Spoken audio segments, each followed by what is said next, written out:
নমস্কার, মুক্তিজ কিচেনে সবাইকে স্বাগত। দেখুন, আজ একটা স্ন্যাক্স তৈরি করলাম। কত সহজে স্ন্যাক্সটা তৈরি হয়ে গেল। দেখুন, স্ন্যাক্সটা তৈরি করতে আমার যা যা লেগেছে দেখুন। আলু গ্রেট করে নিয়েছি, একটু বাঁধাকপি কুচি করে নিয়েছি, পেঁয়াজ কুচি, কাঁচা লঙ্কা কুচি, গোলমরিচ গুঁড়ো, লবণ, একটু লঙ্কা গুঁড়ো আর একটু ভাজা জিরে গুঁড়ো, একটু আমচুর পাউডার, এটা দিয়ে আলুগুলো মেখে নিয়েছি। আর আটার ডোটা আমার আগেই মাখা ছিল। এই ডোটা থেকে আমি দুটো বড় বড় রুটি তৈরি করে নিলাম।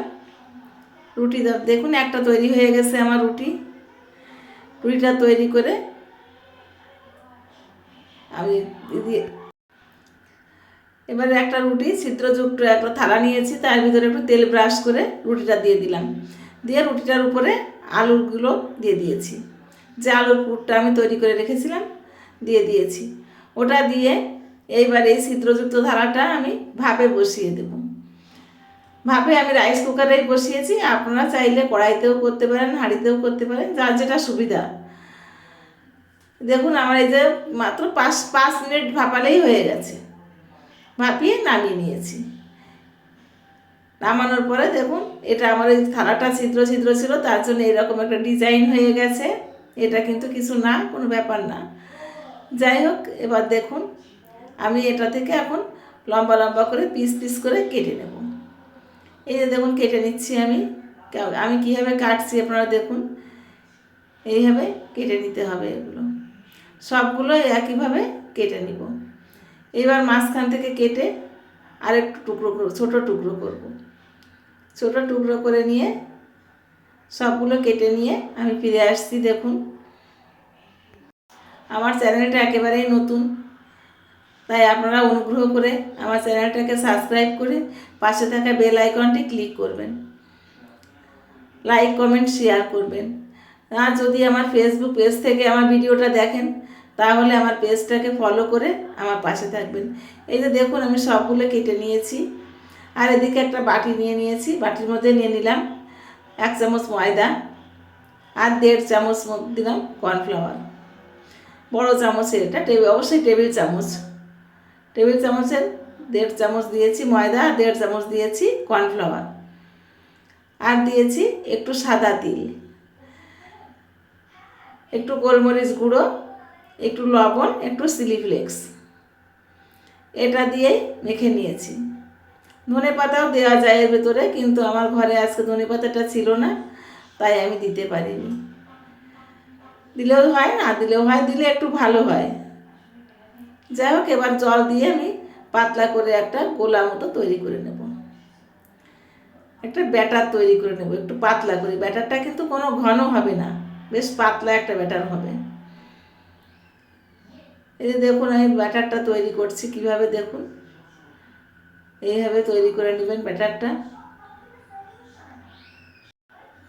ব্যাটারটা খুব সুন্দর করে তৈরি করতে হবে, যেন এর ভিতরে কোনো দানা দানা বা কোনো আটা দলা হয়ে না থাকে। পাতলা করে ব্যাটারটা তৈরি করছি। এই ব্যাটারটা কিন্তু ঘন করা যাবে না, মোটেই ঘন করা যাবে না, বেশ পাতলাই হবে। দেখতেই পাচ্ছেন আপনারা কেমনভাবে তৈরি করছি ব্যাটারটা, কতটা পাতলা হয়েছে দেখে বুঝতে পারছেন অবশ্যই। দেখুন, এবার চলে গেলাম আবার গ্যাসের পাশে, গিয়ে কড়াই বসিয়ে দিলাম। কড়াইয়ে দিয়ে দিলাম বেশ খানিকটা সাদা তেল। এবার তেলটা গরম করে নিয়ে এই যে আমি পিস পিস করে কেটে রেখেছিলাম স্ন্যাক্সগুলো, এই গোলার ভিতরে ডুবিয়ে দিয়ে এইভাবে দেখুন ওর ভিতরে দিতে হবে, আর তুলে তেলের ভিতরে দিয়ে দিতে হবে। খুব সহজ, যতটা বানাতে সহজ, খেতে তার থেকে অনেক বেশি ভালো। আপনারা করে খেয়ে দেখবেন, খুব সহজে ঝটপট হয়ে যায়। এটা কোনো ঝামেলা নেই করতে। ভাজাটা বেশ একটু লাল লাল করেই ভাজতে হবে, কড়া করে, বেশ মুচমুচে হবে। যত ভাজাটা ভালো হবে তত মুচমুচে হবে, আর অনেকক্ষণ ধরে এরকম মুচমুচে থাকবে। আর আপনারা যদি মনে করেন আপনারা এইভাবে করে ফ্রোজেন করে রেখে দিবেন একটা এয়ার টাইট বক্সে করে, সেটাও করতে পারেন। এটা ফ্রিজে রেখে আপনি বেশ কয়েকদিন খেতে পারবেন আপনারা। আমি কিছুটা রেখে দিয়েছি আর কিছুটা আমি ভেজে নিয়েছি। সবগুলো আমি এখন ভাজিনি, কিছুটা রেখে দিয়েছি, 2-1 দিন পরেই করব আবার। এই জন্য দেখুন আমি ভেজে দিচ্ছি। এই যে কালারটা দেখুন কত সুন্দর এসছে। এইরকম কালারটা আসলে তখন বুঝতে হবে হয়ে গেছে। আবার ভাজতে ভাজতে পুড়ে ফেলা যাবে না, তাহলে কিন্তু স্বাদটাই নষ্ট হয়ে যাবে। আমার এই কড়াইয়ের যেগুলো আছে এগুলো আমার ভাজা হয়ে গেছে। এবার আমি এক এক করে এগুলো তুলে নেব। এক এক করে এগুলো আমি এখন তুলে নিচ্ছি। এই দেখুন একটা তুলে একটা টিস্যু পেপারের উপর রেখে দিচ্ছি, যাতে এক্সট্রা তেলটা টিস্যুটায় টেনে নেয়। এই জন্য তেলটা তো আমাদের সবারই শরীরের পক্ষে ক্ষতিকারক, কিন্তু আবার তেল ছাড়া তো আমরা কিছু খেতেও পারি না। যাই করি না কেন সব শুধু তেলেরই প্রয়োজন হয়, কিন্তু সেটাই আবার বেশি ক্ষতি। তাই যাতে আমাদের তেলটা একটু কম যায় শরীরে, এই জন্য টিস্যু পেপারের উপর আমরা সব ভাজাগুলো যদি রাখি তাহলে আমাদের একটু ক্ষতিটা কম হয়। এক এক করে আমি দেখুন সবগুলোই ভেজে নিয়েছি। এই যে আমার সবগুলো ভাজা হয়ে গেছে। দেখুন কতটা সুন্দর মানে ক্রিস্পি হয়েছে, দেখুন অনেক সুন্দর ক্রিস্পি হয়েছে, মুচমুচে একটা টেস্টি একটা স্ন্যাক্স সন্ধ্যায় চায়ের সঙ্গে জমে যাবে একেবারে। আপনারা এভাবে করে খেয়ে আমাকে অবশ্যই কমেন্টে জানাবেন কেমন লাগলো আপনাদের।